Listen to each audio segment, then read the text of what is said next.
আল্লাহ নবীজির প্রথম বিয়ের খুতবা কে পড়ছে? ওলামাদেরকে জিজ্ঞাসা করেন। খাদিজাতুল কুবরা রাদিয়াল্লাহু তাআলা আনহার সাথে যখন বিয়ে হয়, খুতবা কে পড়ছে? কোন মুফতি, কোন মুহাদ্দিস, কোন আলেম পড়ছে? ওই বিয়ের খুতবা তো আবু তালেব নিজে পড়ছে। এমন খুতবা পড়ছে কিয়ামত পর্যন্ত কোনো মুহাদ্দিসের পক্ষে ওরকম খুতবা দ্বিতীয় বানানো সম্ভব না। আমার মনে হয় দ্বিতীয় খুতবা বানানো সম্ভব না, যে ৪৪ বছর বাতিজাকে সিনার ভিতরে রাখছেন। চলেন একটা দিয়া বুঝাই, যদি বুঝে আসে। আনাস ইবনে মালিক রাদিয়াল্লাহু তাআলা আনহুর বাসায় মেহমান আসছেন, তো দস্তরখান বিছাইছেন, দস্তরখানে ময়লা ছিল, তো উনি উঠায়া সামনে চুলা জ্বলতেছিল, মেহমানের জন্য পাকশাক হইতেছিল, উনি দস্তরখান উঠায়া চুলার ভিতরে নিক্ষেপ করছেন। সবাই তাকায় তাকায় দেখতেছিলেন যে এটা কি করলো, এটা তো পুরা ছাই হয়ে যাবে।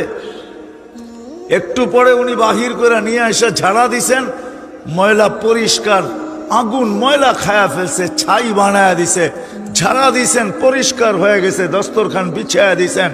সবাই জিজ্ঞাসা করছে, আনাস এই জাদু কোত্থেকে শিখলে? তো বলতেছে এটা জাদু না, এই দস্তরখানি আল্লাহ রসুল খাইছিলেন আর এটার ভিতরে হাত মুছছিলেন। ওই দিন থেকে আমি দস্তরখানকে এইভাবে পরিষ্কার করি। ময়লা তো খায় বটে, কিন্তু দস্তরখানের একটা সুতা খাওয়ার ক্ষমতা রাখে না।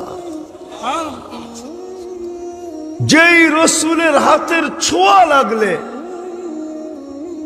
দুনিয়ার আগুন পাওয়ারফুল যতই হোক একটা সুতা জ্বালানোর ক্ষমতা রাখে না।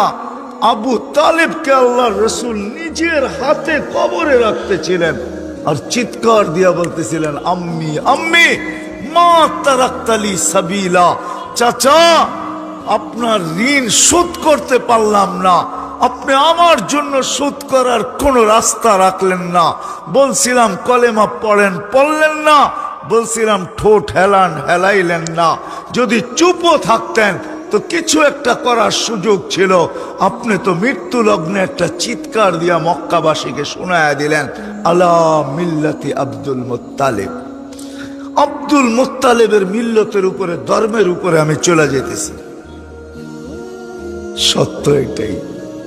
কয়দিন আল্লাহর থেকে দূরে থাকা, আল্লাহর থেকে যে দূরে, আমি তো একটা দিয়ে আপনাদেরকে প্রমাণ দিলাম যে 5 ওয়াক্ত নামাজ মাত্র 1 ঘন্টার জন্য